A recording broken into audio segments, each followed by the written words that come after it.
자, 근로소득 세 번째 시간이고요. 비과세 근로소득 공부하고 있죠. 나머지의 비과세 근로소득 우리가 다 공부를 했었고, 이번 시간에는 이제 생산직 근로자의 시간의 근무 수당을 마지막으로 보도록 할게요. 자, 이 말은 무슨 말이냐 하면 일단 첫 번째, 생산직 및 그 관련직에 종사하는 근로자로서라고 나오죠. 여러분들이 그냥 흔히들 알고 있는 뭐 행정직들 있잖아요. 책상에 앉아가지고 컴퓨터 치시는 분들 말고요. 그 다음에 뭐 영업하시는 분들 이런 분들 말고요. 생산직이라고 하는 건 공장 근로자, 광산 근로자, 어업 근로자, 운전원 관련 종사자, 그리고 뭐 수화물 운반 종사자 이런 분들 말하는 거예요. 어떤 분들인지 아시겠죠? 그리고 뭐 청소 경비와 관련된 단순 이제 노무직 종사자들, 그 다음에 뭐 매장 판매 종사자, 그 다음에 뭐 음식 판매, 뭐 농림어업, 그 다음에 뭐 자판기 주차 관리 이런 거 하시는 분들, 이런 분들을 이제 생산직 근로자라고 말해요. 생산직 근로자다 아니다를 판단하실 때는 뭐 그냥 여러분들이 보면 바로 판단이 가능하실 것 같긴 하지만 이게 궁금하시다라고 하시면 네이버에 생산직 근로자라고 치면요. 그 범위에 대해서 나와 있어요. 그거 참고하시면 될 것 같아요. 아마 생산직 근로자면 생산직이다라고 분명하게 딱 이렇게 출제가 될 것이기 때문에 이 정도로만 보도록 할 거고요. 일반적으로 우리가 알고 있는 그 분들 말고 생산과 관련된 일을 하시는 분들, 공장 근로자 같은 그러한 분들, 이러한 분들로서 직전과세기간의 총급여액이 3천만 원 이하이면서 월정액급여가 210만 원 이하인 근로자다라고 한다면, 이 요건을 모두 다 갖춘 근로자다라고 한다면 이 사람이 연장 근로, 야간 근로, 휴일 근로를 하면서 받는 임금 있죠. 그 임금에 연 240만 원 이하의 금액까지는 비과세를 해주겠다라는 게 양가로 5번에 대한 내용이에요. 세 가지 요건을 모두 갖춘 사람이 시간에 근무를 했을 때 그때 받는 수당 중에서 연 240만 원 이하의 금액까지는 비과세를 해주겠다라는 거. 추가적으로 하나 더 기억하실 거. 광산 근로자, 일용 근로자의 경우에는 240만 원까지가 아니라 이 사람들이 이 요건을 갖춘 상태이다라고 한다면 시간의 근무 수당 전액 다 비과세예요. 급여 총액 전액 다 비과세를 받을 수가 있는 거예요. 일단 요 요건을 충족해야 되겠죠. 그리고 광산이나 일용직 근로자는 시간의 근무 수당 받는 금액 전액 다 비과세고, 그 이외에 나머지 생산직 근로자들은 연 240만 원 이하의 시간의 근무 수당까지는 비과세를 받을 수가 있다라는 규정인 거죠. 힘든 일을 하시는 분들이기 때문에 이 힘든 일을 정해진 시간 외에 추가적으로 하게 된다면 그에 대한 수당은 당연히 받아야 되는 거고요. 열심히 힘들게 일을 해가지고 진짜 너무 힘들어요. 근데 조금 더 일을 해야 돼요. 그때 일한 수당에 대해서도 과세를 하겠다라고 한다면 일할 마음이 당연히 없어지겠죠. 물론 뭐 행정일도 마찬가지고요. 뭐 영업일도 마찬가지고요. 다른 일 모두 마찬가지지만 이분들은 아무래도 몸을 조금 더 사용을 해야 되는 그런 분들이시기 때문에 조금 더 그런 노동력을 반영을 해주겠다라는 취지에서 시간 외에 추가적으로 일을 하면서 받는 수당에 대해서는 연 240만 원 이하의 금액까지는 비과세를 해주겠다라는 규정이 나오게 된 거예요. 자, 생산직인지 아닌지는 문제에서 제시가 될 거고요. 그 다음에 두 번째, 직전과세기간의 총급여액이 얼마인지는 문제에서 제시가 될 거예요. 직전과세기간의 총급여액이 뭐 4천만 원이다라고 한다면 이 규정 적용받을 수가 없겠죠. 직전과세기간의 총급여액이 2,500만 원이다라고 한다면 이 규정 적용받을 수 있을 거고요. 이렇게 문제에서 첫 번째와 두 번째는 제시가 될 거예요. 어렵지 않게 여러분들이 골라낼 수가 있을 거라는 이야기인데, 이제 문제가 되는 건 세 번째죠. 월정액 급여가 210만 원 이하인지 아닌지를 판단하시는 게 제일 어려워요. 여러분들 이것 때문에 실비 변상적 성질의 비과세와 기타 비과세를 구분지어서 공부를 하셔야 된다라고 제가 말씀드린 거고요. 자, 월정액 급여라는 거 한번 내용 보도록 할게요. 매월, 이게 포인트예요. 매월. 직급별로 받는 봉급급료 보수 임금 수당 등의 급여, 즉 해당 과세기간 중에 받는 상여 등의 부정기적인 급여와 실비 변상적 성질의 비과세 급여를 제외한 이러한 급여의 총액에서 다음의 급여 등을 제외할 것. 선언법에 따라서 받는 생산수당 제외하고요. 그 다음에 근로기준법에 따라서 받는 연장, 야간, 휴일 근로를 하여 통상임금에 더하여 받는 임금. 지금 이거 비과세 해주겠다라고 하고 있는 거거든요. 이거 비과세 해주겠다라고 하고 있는 것이기 때문에 이거 비과세 할지 말지를 판단할 때 이거는 빼고 판단하겠다 이런 말이에요. 그쵸? 이거 넣고 판단하면 당연히 조금 이상하잖아요. 이거 비과세 할지 말지 지금 판단하고 있는데 이걸 넣어서 판단하면 웃기잖아요. 그쵸? 그래서 이거는 빼고 판단하겠다. 이건 이해 가시겠죠? 여기서 빼는 거 뭐 선언법에 따라서 받는 생산수당 이건 그냥 암기하시면 되고요. 부정기적인 급여 제외하시는 거고요. 실비 변상적인 비과세 급여도 제외를 하시는 거예요. 부정기적인 급여라는 건 뭐냐면 제가 체크포인트 해둔 것 중에 매월이라고 했었죠. 월정액 급여라는 건 매월 따박따박 들어오는 그 급여를 말하는 거예요. 상여 일반적으로 상여 어때요? 매월 따박따박 들어와요? 아니죠. 그러면 그건 상여가 아니라 보통 급여라고 부르죠. 상여가 만약에 매월 따박따박 들어온다라고 한다면 그거는 월 정액 급여에 포함이 되어서 210만 원 계산할 때 가산시켜가지고 계산하셔야 돼요. 근데 그게 아니라 상여를 예를 들어가지고 우리가 뭐 분기에 한 번씩 지급을 한다라고 한다면 이거 매월 받는 거 아니죠? 월 정액 급여에 해당되지 않아요. 다시 한번 강조할게요. 월 정액 급여라는 건 월에 따박따박 받는 금액 말하는 거예요. 아시겠죠? 당연히 부정기적인 급여 제외하고요. 부정기적이라는 거는 월에 따박따박 받는 게 아니라 들쑥날쑥하게 받는다라는 거다라는 이야기잖아요. 그리고 실비변산적 성질의 비과세 급여는 별도로 또 차감해줘요. 이것만 기억하시고 월정액 급여를 책정을 하시면 될 것 같아요. 일단 요거 예제 먼저 보도록 할게요. 생산직 근로자의 시간의 근무수당 비과세를 판정을 할 것인데 일단 문제에서 생산직 근로자다라고 제시가 되었고 직전과세기간의 총급여액이 3천만 원 이하다라고까지 제시가 되었어요. 문제에서 분명하게 이야기하고 있지 않은 건 월정액 급여가 210만 원 이하인지 아닌지 요것만 이제 네가 판단해가지고 문제 풀어라라고 하고 있는 거거든요. 그 판단을 같이 한번 해보도록 할게요. 생산직 근로자의 시간의 근무수당의 비과세 판정. 자, 기본급 190만 원. 이거 매월 지급되는 거죠. 월급이잖아요. 190만 원. 그쵸? 그럼 일단 190만 원 월정액 급여에 넣어줘요. 두 번째, 가족수당이라고 나와 있어요. 일반적으로 수당이라고 하면 내가 어떠한 일을 했을 때에만 받는 거잖아요. 근데 요거는 성격상 매월 지급된대요. 이게 포인트예요. 매월 지급. 월정액 급여는 뭐예요? 달별로 따박따박 들어오면 그게 월정액 급여라고 했었죠. 이거 가족수당 매월 6만원씩 따박따박 들어와요. 월정액 급여에 반영해 주시면 돼요. 그 다음에 상여, 분기별로 지급한대요. 이건 뭐예요? 매월 따박따박 들어오는 거 아니죠? 부정기적으로 들어오는 거잖아요. 그쵸? 이거 제외시켜요. 월에 따박따박 들어오는 거 아니면 무조건 제외해요.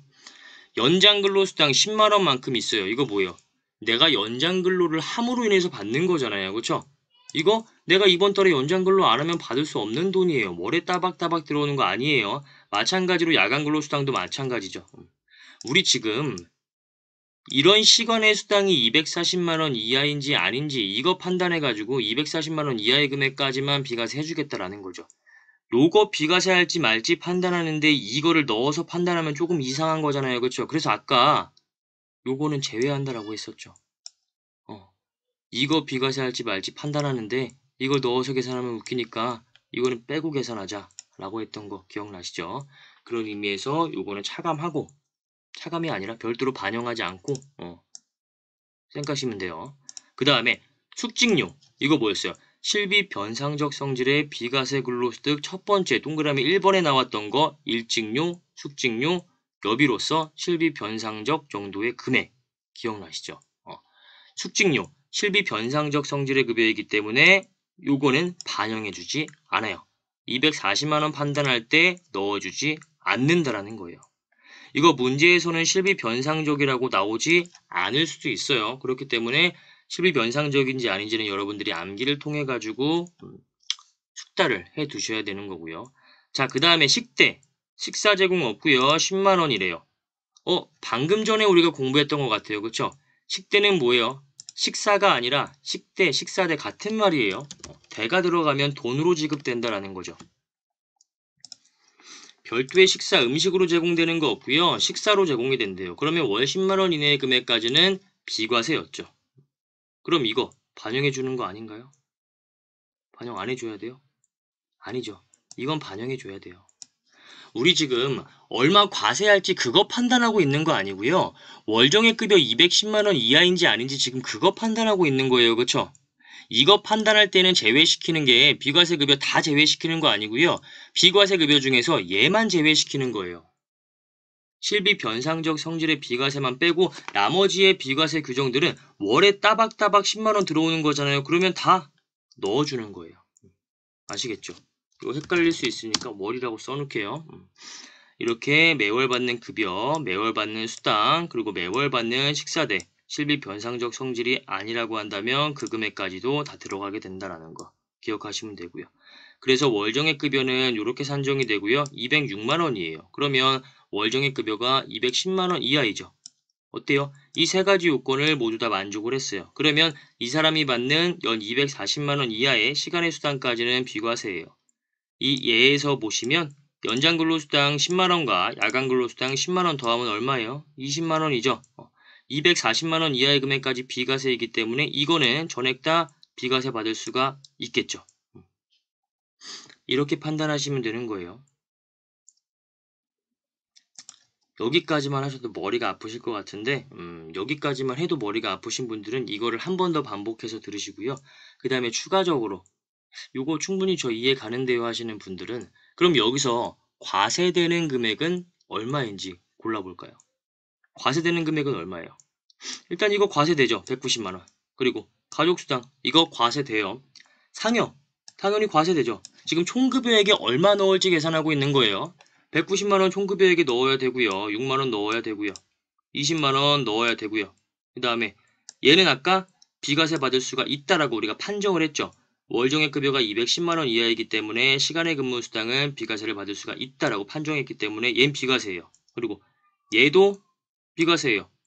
실비 변상적 성질의 비과세였잖아요. 그렇죠? 그리고 얘도 월 10만 원 이내 식대는 비과세예요. 그렇죠? 그러면 이 중에서 과세가 되는 금액은 요 금액이 되겠죠. 이렇게 조금 꼬아서 문제를 출제를 할 수도 있어요. 만약에 여기서 최종적으로 과세되는 금액은 뭐 월에 얼마인가 라는 걸 판정해 보라라고 했을 때에는 월정액 급여로 인해서 요것들이 과세가 될지 말지를 먼저 판단을 해 주셔야 되고요. 그 다음에 그게 판단이 되었으면 최종적으로 얼마의 금액이 과세가 되는지 여러분들이 골라낼 수 있어야 돼요. 여기서 주의하실 거 식사대는 과세되는 급여는 아니지만 월정액 급여 210만 원 이하인지 아닌지를 판단할 때는 넣어서 반영을 해줘야 된다는 거. 왜? 실비 변상적 성질의 비과세 급여가 아니기 때문에 얘는 반영을 해서 월정액 급여를 계산해 주셔야 된다는 거 기억을 해주셔야 되고요. 자, 이 정도 했으면 뭐 생산직 근로자의 시간의 근무 수당은 이해하셨을 거라고 생각을 해요. 비과세 근로소득 여기서 마치도록 하고요. 근로소득 금액의 계산 보도록 할게요. 자, 근로소득 금액의 계산 구조를 보시면 우리가 저번 시간에 배웠던 건 뭐였어요? 총수익 금액에서 필요경비를 빼서 사업소득 금액을 구했죠. 일반적으로 우리 이제 종합소득 금액을 계산하는 구조는요. 수익 금액에서 이 수익 금액을 얻기 위해서 실제로 들어간 필요경비를 차감을 하고 차감을 해서 나온 금액이 이제 소득 금액이다라고 불렀었죠. 하지만 근로소득은 우리 조금 다르게 용어를 부르고 있었어요. 총수익 금액이라고 부르지 않고 총급여액이라고 용어를 바꿔서 부르고 있었어요. 그렇죠? 용어만 바뀐 거예요. 그냥 총수익 금액의 성격인 거예요. 그 다음에 또 중요한 거 필요경비가 아니라 실제로 들어간 필요경비를 차감해 주는 게 아니라 얘는 근로소득 공제라고 해서요. 총급여액에 따라서 공제되는 금액을 정하고 있어요. 우리 잠깐만 이거 밑에 거 보고 오도록 할게요. 총급여액이 얼마인지에 따라서 근로소득 공제를 얼마를 할 것인지가 결정이 돼요. 총급여액이 1억 원을 초과한다라고 한다면 근로소득 공제는 이렇게 계산된 금액을 차감을 해주고 있는 거예요. 그렇게 나온 금액이 근로소득 금액이 되는 거고요. 총급여액만 결정되면 요거는 알아서 계산 산식에 의해서 반영이 될 거고 근로소득 금액도 당연히 나오겠죠. 어때요? 총급여액이 같으면 모든 근로자의 근로소득 금액은 다 똑같아요. 그렇죠? 사업소득이랑 조금 다르죠. 사업소득은 총수익 금액이 같다라고 해가지고 사업소득 금액이 모두 다 같진 않아요. 왜? 실제로 들어간 필요경비가 다를 거기 때문에. 하지만 근로소득은요. 총급여액이 같으면 나오게 되는 근로소득 금액은 모두 다 같을 수밖에 없어요. 그렇죠? 일률적으로 이런 산식에 의해서 공제를 해주고 있기 때문에. 그래서 기억하실 거, 근로소득은 실제 들어간 필요경비를 공제를 하는 것이 아니라 이렇게 일률적인 산식에 의해서 공제를 하고 있다라는 거 기억하셔야 돼요. 왜 이렇게 근로소득은 실제 들어간 필요경비를 인정해주지 않을까요? 이건 사실 행정력으로서 커버를 할 수가 없어요. 사업소득은 우리 실제 들어간 필요경비를 공제해주고 있죠. 사업소득은요, 우리나라의 개인 사업자들 이제 5월달에 이제 보통 신고를 하죠. 성실사업자라고 한다면 6월달까지 이제 종합소득세를 신고를 하게 돼요. 이때 이제 공무원들이 이제 신고를 이렇게 쭉 받은 다음에 뭘 보겠어요? 보는 게 뭐 여러 가지가 있겠지만 총수익 금액이 얼마인지 일단 확인을 할 거고요. 그 다음에 보는 게 이 총수익 금액을 얻기 위해서 들어간 필요경비가 제대로 들어갔는지, 즉 실제 들어간 필요경비인지 아닌지, 이 필요경비에 대한 적격 증빙은 있는지 이런 것들을 하나하나 다 파악을 한단 말이에요. 그렇죠? 그래서 잘못 들어간 경비가 있다라고 한다면 뭐 추징 등을 통해 가지고 세액을 뺏어올 수가 있는 거고요. 여러분 근데 이 작업을 공무원들이 우리나라의 대부분의 국민들에 대해서 이 작업을 다 한다고 생각해 보세요. 이거 일할 수 있을 것 같아요? 지금 개인 사업자들이 신고한 거에 대해서 하나하나씩 필요경비 골라내는 것도 이 공무원분들 굉장히 힘드실 거예요. 근데 우리나라에 사업자가 많아요? 근로자가 많아요? 근로자가 훨씬 많죠. 하나의 사업자 밑에 근로자들은 무수하게 많잖아요. 그렇죠? 근데 그 무수히 많은 대부분 우리 지금 여러분들 주변을 딱 살펴봤을 때 가장 많으신 분들이 뭐예요? 근로자예요. 경제활동을 하는 분들 중에 가장 많은 비중을 차지하는 분들이 바로 근로자예요. 근데 이런 근로자분들이 거의 우리나라의 경제 생활을 하고 있는, 경제활동을 하고 있는 모든 분들이 다 세무서에 이 신고를 한다라고 생각을 해보세요. 실제로 저는 이만큼의 총급액을 얻기 위해서 실제로 이만큼의 필요경비를 썼습니다. 이거 다 확인해 주세요. 이렇게 다 신고가 들어가요. 공무원분들 이거 일 못해요. 지금 공무원 숫자에 한 몇 배, 몇십 배는 더 뽑아야지만 어느 정도 커버가 될 거예요. 그렇기 때문에 여기에 만약에 실제 들어간 필요경비를 넣는다? 그거를 세법상 인정함으로써 이제 근로소득 금액을 계산하겠다? 이렇게 하면 이거는 현실적으로 감당이 안 돼요. 그렇기 때문에 그냥 근로소득 공제는요, 이런 산식에 의해서 일률적으로 차감을 해주고 있는 거예요. 이렇게 기억하시면 될 것 같아요. 근로소득 금액은, 근로소득 공제는 실제 들어간 필요경비가 아니라 총급액에 따라서 일률적으로 공제를 해주고 있다라는 거. 그리고 이 총급액에는 당연히 비과세 소득은 제외를 시켜주는 거예요. 너무나 당연한 이야기예요, 있죠. 우리 지금 이런 거 계산 왜 해요? 1장 8페이지 보시면 우리 지금 이런 거 계산 왜 해요? 결국 지금 이거 계산하려고 하는 거 아니에요? 그렇죠? 내가 1년 동안에 벌어들인 이러한 소득에 대해서 내가 납부해야 되는 세금을 계산하고 있는 거잖아요. 그렇죠? 근데 비과세 근로소득이 여기 들어가면 당연히 안 되겠죠. 왜? 이 계산 구조는 내가 얼마만큼 세금을 납부해야 할지를 결정하기 위해서 들어가는 계산 구조예요. 비과세 근로소득은 세금을 과세하지 않겠다라는 소득이기 때문에 당연히 얼마의 세금을 납부할 것이냐, 과세되는 세금을 납부할 것이냐, 과세되는 소득을 계산할 것이냐에 대해서는 들어가면 안 되겠죠. 당연한 이야기죠. 자, 그리고 근로소득은 실제로 지출된 필요경비 확인이 행정상 어렵기 때문에 획일적으로 일정한 금액을 공제한다. 다시 한번 강조하고요. 근로소득 공제해 보도록 할게요. 근로소득 공제는 상용 근로자와 일용 근로자로 나누어서 이렇게 구분이 되고요.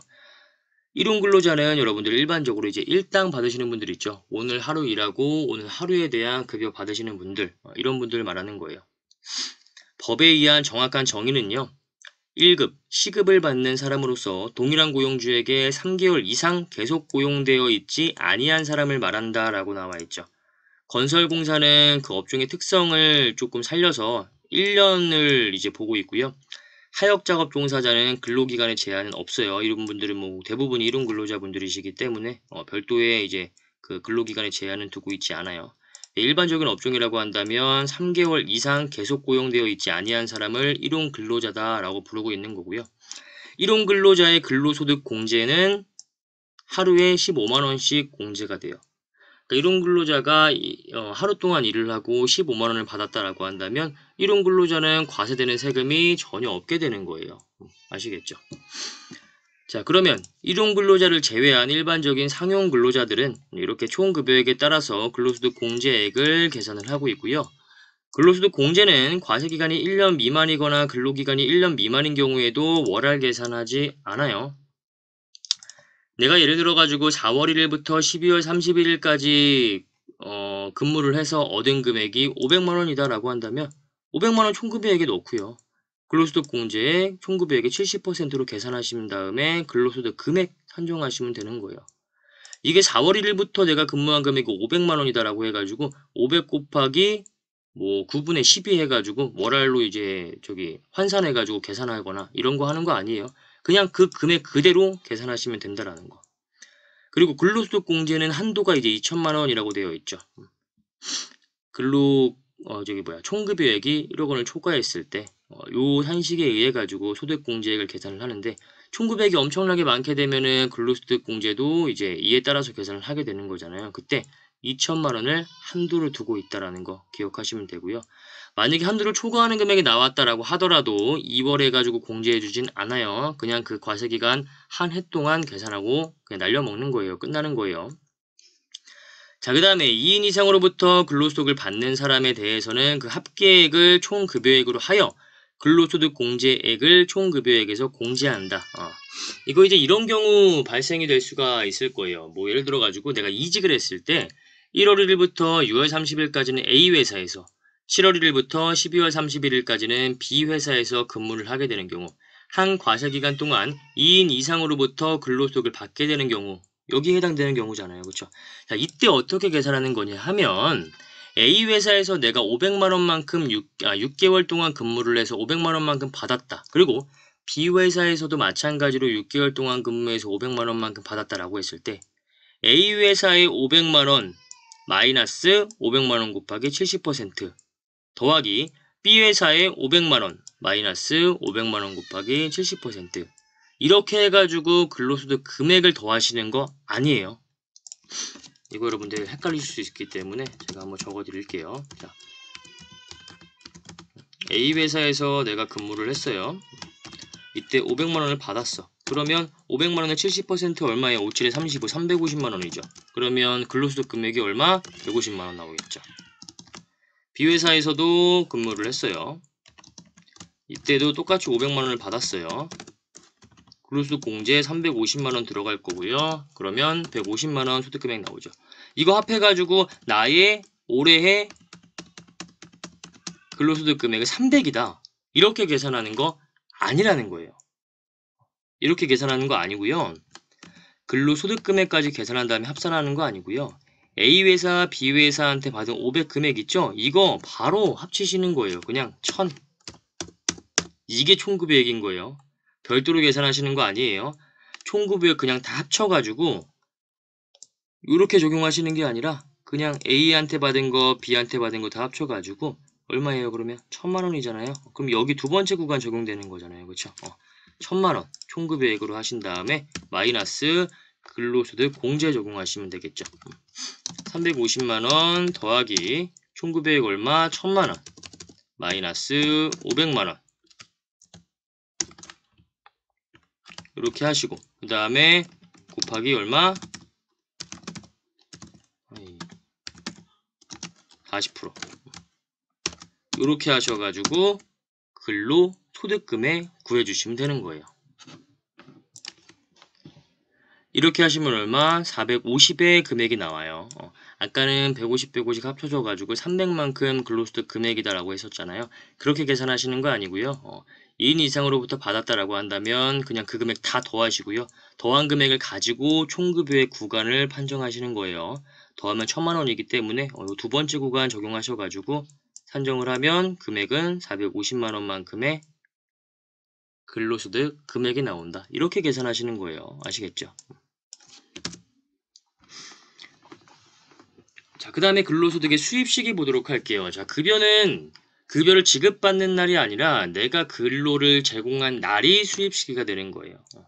예를 들어가지고 우리 회사가 한 달 동안 근무를 하면 다음 달 10일에 월급을 준다라고 했을 때 이때 근로소득의 수입시기 언제냐 하면 1월 1일부터 1월 31일까지 근무한 걸 2월 10일 날 준다라고 한다면 1월 달이 근로 제공일이 근로소득의 수입 시기가 되는 거예요. 2월 달에 돈 받는다고 해가지고 2월이 수입 시기가 되는 게 아니에요. 아시겠죠? 자, 그 다음에 인정상여, 근로제공일 마찬가지로 인정상여는 뭐였어요? 법인세법에 의해서 상여로 처분된 거잖아요. 한 번 더 보도록 할게요. 그리고 많이 봤던 내용이지만 인정배당 우리 일단 배웠었죠. 이거 뭐였어요? 주주가 우리 회사의 돈 이제 함부로 가져갔을 때 우리 회사의 카드 가져가가지고 자기 가족들끼리 놀이동산에 가가지고 썼어요. 그럼 뭐예요? 업무와 무관하게 쓴 거잖아요. 그렇죠? 이랬을 때 회사가 주주한테 추가적인 배당금을 지급한 것이다 라고 본다라고 했었죠. 인정배당이었어요. 회사의 입장에서는 업무와 무관한 경비이기 때문에 송금불산이 100 이렇게 처분하고요. 그 다음에 여기에서 이제 이 소득 처분을 어떻게 하냐 하면 배당 이렇게 해요. 이 돈을 가져간 사람이 주주이다라고 한다면 이 주주의 배당 소득을 구성하게 돼요. 이걸 뭐라고 하냐? 인정배당이라고 이야기를 했었죠. 주주의 배당 소득 100 이렇게 하는 거예요.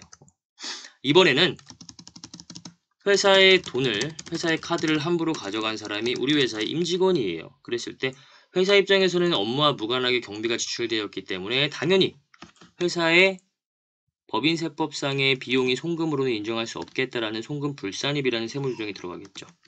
그럼 뭐예요? 소득처분은 어떻게 해요? 상여로 해요.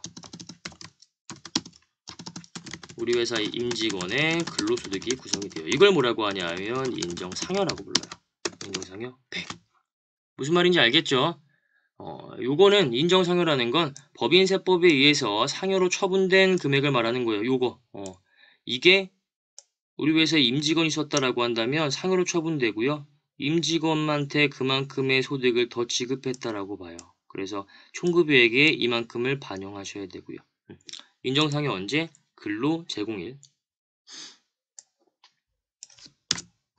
자, 그 다음에 잉여금 처분에 의한 상여. 요거는 회사에서 이제 열심히 회사의 업무 활동을 해가지고 돈이 남는 경우에 이걸 이제 우리가 잉여금이라고 하죠. 당기순이익이 누적이 되면 이익잉여금이라고 하잖아요. 그 잉여금. 돈이 남았을 때, 요거 우리 회사의 임직원들 이번에 너무 열심히 일했기 때문에 요거 우리 남은 돈 가지고 임직원들한테 보너스를 줘야겠다라고 하는 게 잉여금 처분에 의한 상여예요. 그때는 언제? 근로제공한 날이 아니라 해당 법인의 잉여금 처분 결의일이 수입 시기가 되는 거예요. 왜? 이때 권리 의무가 확정이 돼요. 이런 거는요. 내가 근로를 제공하면 이미 돈 받을 게 권리가 생기는 거잖아요. 돈 받을 권리가 확정이 되잖아요. 그렇죠?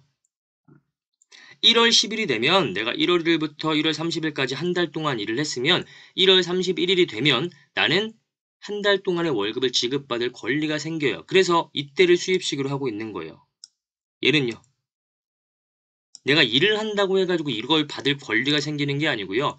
회사에서, 법인에서 우리 회사의 임직원들한테 이번에 조금 보너스 좀 주겠습니다라고 결의를 한 날, 이때 이 임직원들이 이 보너스를 받을 권리가 생기는 거예요.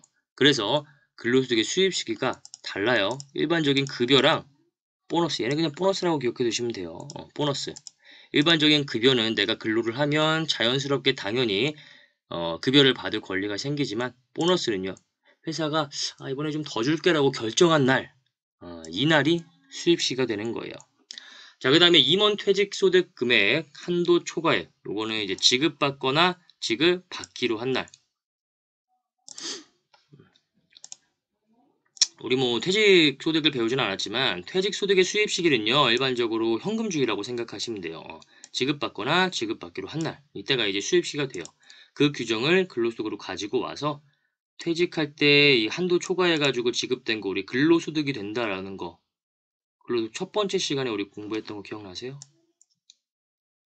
다시 가기 귀찮긴 한데 한 번 더 볼게요. 퇴직함으로써 받는 소득으로서 퇴직소득에 속하지 않는 소득. 대표적인 게 임원퇴직급여 한도 초과액이 있었죠. 100만큼 임원한테 퇴직금 지급했는데 법에서 정한 한도가 80이다라고 한다면 80까지만 퇴직소득이고 초과되는 20만큼은 근로소득으로 구성이 된다. 이거 공부했었잖아요. 그렇죠? 퇴직소득이랑 아다를 맞추기 위해서 근로소득의 수입 시기도 퇴직소득의 수입 시기와 마찬가지로 그냥 현금주의로 결정을 했다라고 기억을 하시면 돼요. 그래서 이때는 퇴직금 규정을 따와서 지급받거나 지급받기로 한 날이 권리 의무 확정주의에 따른 수입 시기가 된다라는 거. 이때 내가 퇴직금을 지급받게 받을 권리가 생기게 되는 거잖아요. 자, 그렇게 기억하시면 되고요. 마지막으로 근로소득의 과세 방법까지 보고 마무리하도록 할게요. 자, 근로소득의 과세 방법은 일단 원천징수 대상 근로소득과 그 다음에 원천징수 대상이 아닌 국외 근로소득으로 나눠서 볼 거고요. 요거는 사실 그렇게 중요하진 않아요. 양가로 1번을 좀 중점을 둬가지고 여러분들이 공부를 하시면 될 것 같아요. 자, 국내 근로소득은 우리 상용 근로자와 일용 근로자로 나눠서 보도록 할 거고요. 먼저 일용 근로자부터 보도록 할게요. 자, 소득지급자의 원천징수 세액이에요. 소득지급자는 누구예요? 회사 말하는 거죠. 회사, 일용 근로자한테, 일용직들한테 돈 줄 때 얼마만큼의 원천징수를 해야 되는지 계산을 해볼게요. 1급여액에서 아까 우리 말했던 15만원 있었죠. 요거 일용 근로자의 근로소득 공제는 1일 15만원까지 공제를 해준다. 공부했었잖아요. 그쵸? 일용 근로자의 일당에서 15만원은 빼주고요. 15만원을 초과해서 받은 금액이 있다라고 한다면 6% 세율 곱하시고요. 그 다음에 세액 공제해 주시고 그 다음에 거기에다가 내가 일한 일수 이렇게 해주시면 소득을 지급하는 회사 입장에서 얼마만큼 원천징수를 하고 지급할 것인지가 계산이 돼요. 여러분들 6% 곱하기 이거 하면 45%잖아요. 이거 얼마냐 하면 2.7% 나와요. 그래서 여러분들 만약에 문제에서 일용 근로자야 소득 지급자의 그 회사가 소득 지급자가 일용 근로자한테 그 일당을 줄 때 원천징수 세액을 계산하시오라고 나오면 1급여 제시가 될 거 아니에요. 그렇죠? 뭐 20만 원이라고 한다면 20만 원 마이너스 15만 원 곱하기 요거 2.7% 곱하기 해당 일수 이렇게 계산하시면 얼마만큼 원천징수해야 되는지 세액이 나오게 돼요.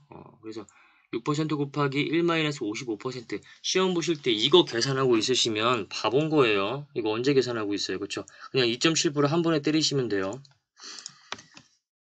자, 그리고 그러면 이렇게 이 소득을 받는 일용 근로자 입장에서 소득 귀속자 입장에서 일용 근로자의 근로소득은 그냥 분리과세돼요. 얘는 종합과세 대상 소득이 아니에요. 일용 근로자는 그냥 무조건 분리과세로서 납세 의무를 종결해요. 소득의 지급자는 소득 지급할 때 요거 계산해 본 다음에 원천징수 세액 나오면 그거 빼고 지급하시면 되고요. 원천징수한 금액만큼은 세무서에 다음 달 10일까지 납부를 하시면 되고 소득 귀속자는 이렇게 받은 금액 있잖아요. 이미 내가 납부할 세금만큼은 소득 지급자가 회사가 나한테 지급할 때 떼고 줬기 때문에 나는 나의 납세 의무를 다한 거예요. 회사가 대신 내 거를 납부를 해줬잖아요. 그쵸? 원천징수 의무를 다 해줬잖아요. 그렇기 때문에 나는 이대로 그냥 납세 의무 끝나는 거예요. 추가적으로 세금 내실 필요 없어요. 자, 그 다음에 상용 근로자 보도록 할게요. 자, 2019년에 1월 1일부터 12월 31일까지 내가 매월 근무를 하면서 근로소득을 이제 지급을 받게 돼요. 회사 입장에서는 지급을 하게 되는 거죠. 자, 이때 회사가 근로자한테 이 월급을 지급할 때 얼마만큼의 금액을 원천징수할 것이냐 이걸 어떻게 결정하냐 하면 근로소득 간이세액표라는 이 세액표를 가지고 계산을 하게 돼요. 아시겠죠? 일용 근로자는 소득 지급할 때 얼마만큼 원천징수를 할 것인지 요 산식을 가지고 계산을 하잖아요. 상용 근로자는 회사 입장에서 소득 귀속자한테 그 소득을 지급을 할 때 얼마만큼의 금액을 원천징수할 것인지는 이거 가지고 계산해요. 이거는 그럼 별도의 산식이 없나요? 굉장히 복잡한 표가 있어요. 근로소득 간이세액표라고 해가지고 이제 이거 이렇게 굉장히 큰 커다란 표 있어요. 그 월급 얼마 그리고 부양가족 몇 명 이렇게 이제 다 파악을 해가지고 그 크로스 체킹을 해서 이 사람은 이만큼의 원천징수 뭐 약간 이런 표가 있어요. 이러한 표에 의해서 원천징수를 하고 지급을 하게 된다라고 기억하시면 돼요. 그러면 정확한 원천징수 세액은 계산하지 못하나요? 계산 못해요. 이거는 프로그램 갖고 계산하든지 아니면 근로소득 간이세액표를 전부 이렇게 보여줘야만 계산을 할 수가 있어요. 시험 문제에서 이거 원천징수 세액을 계산하시오 이런 건 안 나와요. 원천징수 세액은 이론근로자의 원천징수 세액만 우리가 이제 계산기 쳐가면서 계산할 수 있는 것이고요. 이거 계산하라고는 아마 안 나올 거예요. 그냥 상용근로자의 소득을 지급할 때 이 지급자는 근로소득 간이세액표라는 것에 의해서 원천징수를 하고 지급을 하게 된다. 이렇게 기억만 하시면 되는 거예요. 아시겠죠? 자, 그렇게 1년이 흐르고요. 2020년이 되었어요. 이때 우리가 알고 있는 건 뭐예요? 5월 달에 근로소득자는 종합소득세 확정신고를 하게 되죠. 이거 기억나세요? 1장에서 배웠던 건데 1장 아마 제가 알기로 첫 페이지였을 거예요. 소득세의 특징에서 신고는 압세제도라고 나와 있고 매년 1월 1일부터 12월 31일까지의 종합소득을 다음 연도 5월 1일부터 5월 31일 사이에 확정신고 납부하여야 한다라고 규정이 되어 있죠. 어때요? 1월부터 12월까지 내가 번 돈을 다음 연도 5월 달에 종합소득세 확정신고할 때 이때 신고 납부하는 거였잖아요. 그렇죠? 우리가 알고 있는 건 지금까지 이 내용인데 조만간 지금 2월 달에 연말정산이라는 개념이 등장을 하게 됐어요. 근로소득의 어떤 꽃이라고 생각하시면 돼요. 연말정산. 자, 우리 한번 생각을 해볼게요. 5월 달이 되면 종합소득이 있는 사람들. 종합소득은 뭐예요? 이자 배당, 사업근로, 연금 기타. 그리고 퇴직소득이 있는 사람들, 양도소득이 있는 사람들 다 확정신고 납부라는 걸 해야 돼요. 우리나라에서 경제활동을 하고 있는 대부분의 사람들이 다 세무서에 몰려가가지고 저 신고하겠습니다, 저 신고하겠습니다 라고 해서 신고서를 다 제출해요. 그러면 세무서는 5월 달에 일을 할 수가 있을까요? 사업자들의 그 사업소득세만 받아주기에도 굉장히 빡세요. 대부분의 경제활동을 하는 사람들이 우리 근로자라고 했잖아요. 이 근로자들이 5월에 다 모여가지고 각자 이제 개인별로 가가지고 신고서를 제출하면요. 세무서는 그냥 업무 마비예요. 일을 할 수가 없단 말이에요. 그래서 이렇게 이해하세요. 우리나라의 근로자들은 너무 많기 때문에 이 근로자들이 5월 달에 다른 사람들과 같이 신고를 하게 되면 굉장히 행정적인 불편이 초래될 거고요. 그런 이유에 있어서 이 근로자들은요. 조금 더 일찍 확정 신고를 별도로 하게 된다라고 생각하시면 돼요.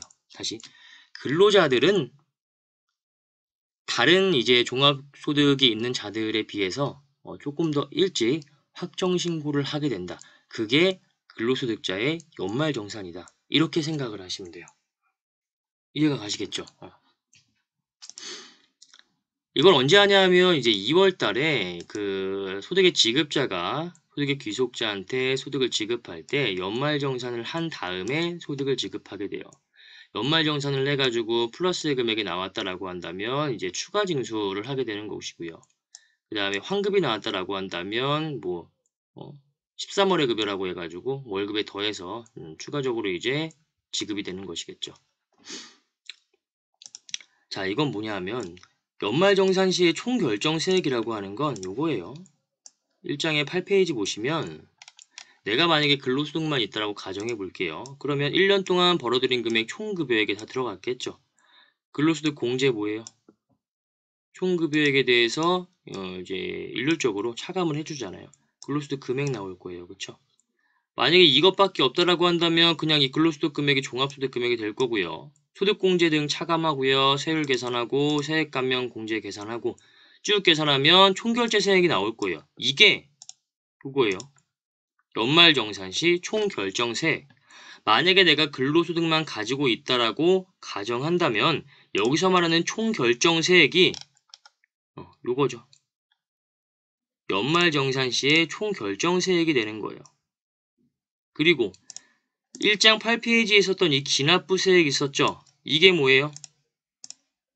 원천징수세액이 되는 거예요. 아시겠죠? 요건 뭐예요, 우리?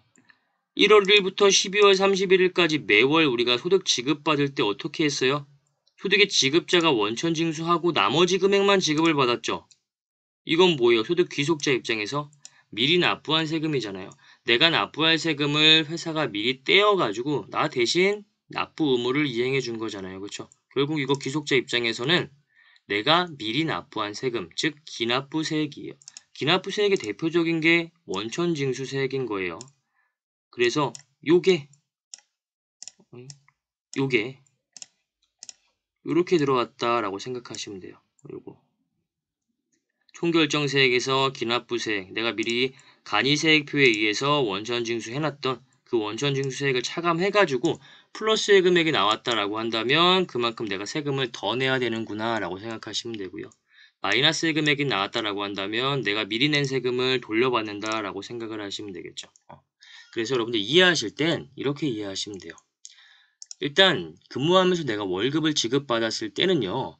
1년치에 대한 월급이 모르잖아요. 그렇기 때문에 내가 이제 매달 이제 월급을 받을 때에는 이러한 산식을 적용을 할 수가 당연히 없겠죠.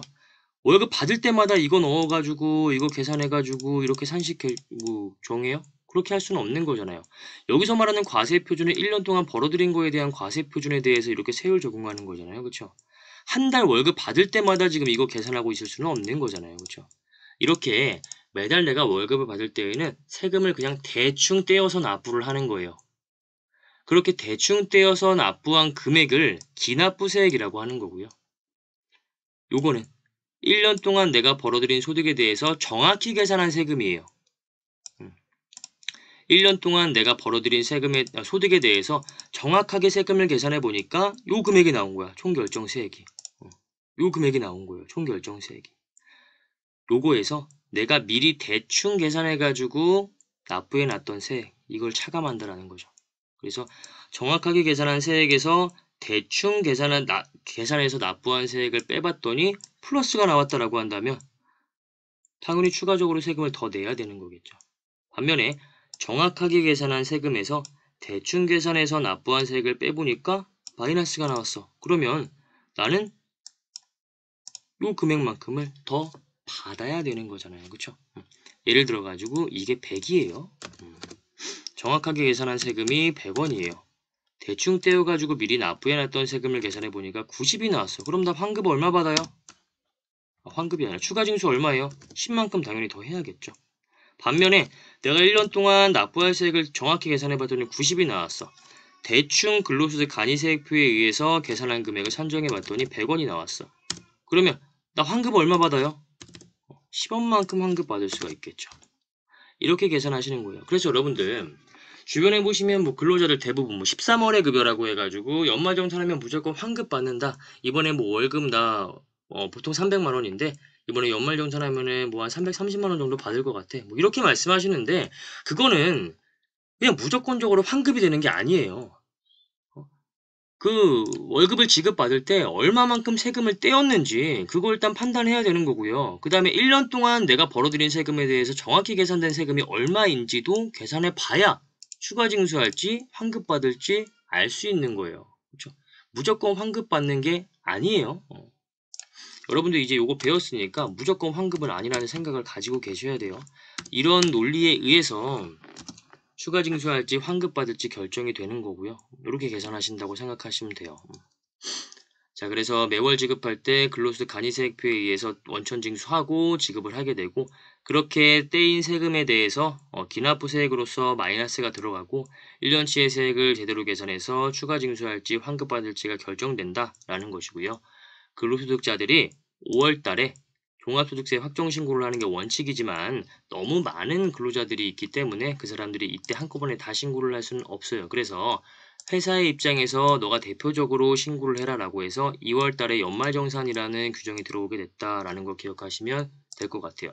근로자는 본인의 연말정산과 관련된 서류를 회사에 제출을 하면 회사가 이거를 다 계산을 해요. 방금 우리가 봤던 거 이거를 다 계산해 줘가지고요. 세무서에 대신 다 이제 신고를 해주게 되는 거예요. 그런 거에 의해서 좀 행정력을 커버하고 있다라고 생각을 하시면 되고요. 자, 그러면 마지막으로 하나 이렇게 연말정산을 끝냈어요, 근로자가. 근데 이 근로자가 근로소득 이외에 다른 종합소득이 없다라고 한다면 그러면 확정신고 생략 가능하겠죠. 왜? 근로소득자의 연말정산은 미리 하는 확정신고다라고 생각하시라고 했잖아요. 그쵸? 연말정산 2월달에 이미 끝냈기 때문에 근로소득만 있다라고 가정한다면 추가적으로 5월달에 확정신고라는 거 할 필요가 없을 거예요. 그쵸? 근로소득만 있다라고 한다면 이것만 가지고 우리가 계산을 쭉 했어요. 그래서 추가 납부를 할지 환급을 받을지 이미 결정이 됐단 말이에요. 요거에 의해서. 그럼 뭐예요? 그대로 끝이에요. 더 이상 종합소득 확정신고하실 필요 없겠죠. 하지만 근로소득 이외에 다른 소득이 있다라고 한다면 그때는 별도의 확정신고 하셔야 돼요. 왜? 우리가 연말정산 때 하는 건 뭐예요? 이 8가지의 근로소득 중에서 6가지의 근로소득 중에서 얘만 가지고 근로소득만 가지고 얼마만큼의 세액이 나오는지 계산한 거잖아요. 이게 연말정산인 거잖아요. 그렇죠? 요 테두리를 한번 따라와 보세요. 요거를 가지고 우리가 계산한 거잖아요. 그렇죠? 이게 연말정산이에요. 만약에 내가 근로소득 이외에 다른 종합소득이 있다라고 한다면 어때요? 종합소득 금액이 달라지잖아요. 만약에 내가 사업소득 금액이 있다라고 한다면 요것만 가지고 나는 연말정산을 진행했던 건데 2월달에 연말정산을 한 건 요것만 가지고 진행했던 거잖아요. 그쵸? 근데 5월달에 하는 건 뭐예요? 5월달에 하는 건 이거 다 가지고 계산하는 거잖아요. 내가 이거밖에 소득이 없다라고 한다면 그냥 2월달에 한 걸로 끝내면 되는 건데 이것도 소득이 있다라고 한다면 어때요? 2월달에 신고한 거에 더불어 가지고 5월달에 추가적으로 또 신고해야죠. 왜? 종합소득 금액이 달라지기 때문에 공제도 달라질 거고요. 세율도 달라질 거고요. 산출세액 달라질 거고요. 최종적으로 자진납부할 세액이 달라지게 된단 말이죠. 그래서 근로소득 이외에 다른 소득이 있다라고 한다면 추가적으로 확정신고는 하셔야 되는 게 맞는 거예요. 아시겠죠? 자, 그 다음에 국외 근로소득이에요. 국외 근로소득은 원천징수 대상이 아니에요. 범위 한번 볼게요. 외국기관 또는 우리나라에 주둔하는 국제연합군으로부터 받는 근로소득, 국외에 있는 비거주자나 외국법인으로부터 받는 근로소득. 자, 예를 들어 가지고 우리나라에 있는 거주자가 미국에 있는 애플사에서 근무를 해요. 애플이 우리나라에 있는 거주자한테 소득을 지급할 때 이 사람은 한국에 거주하는 사람이기 때문에 한국의 세법에 의해 가지고 얼마만큼의 원천 징수를 해서 소득을 지급해야 되겠구나 라는 걸 생각하고 지급을 할까요? 아니죠. 그냥 일률적으로 지급을 할 거란 말이죠. 아니 애플사에 미국 사람만 있는 것도 아니고요. 미국 사람, 한국 사람, 프랑스 사람, 영국 사람 여러 나라의 사람들이 다 있을 거예요. 그럼 애플사는 각 나라의 세법 규정을 다 지켜가면서 그거를 월급을 지급할까요? 그렇게 할 수는 없단 말이죠, 일반적으로. 원천 징수 안 해요, 그냥. 그냥 지급해요. 지급자 원천 징수하지 않아요. 못 해요. 소득의 귀속자는요, 어떻게 돼요? 그냥 무조건 종합과세죠. 얘는 분리과세라는 게 있을 수가 당연히 없겠죠. 왜? 분리과세라는 건 원천징수로서 납세 의무를 종결한다는 거죠.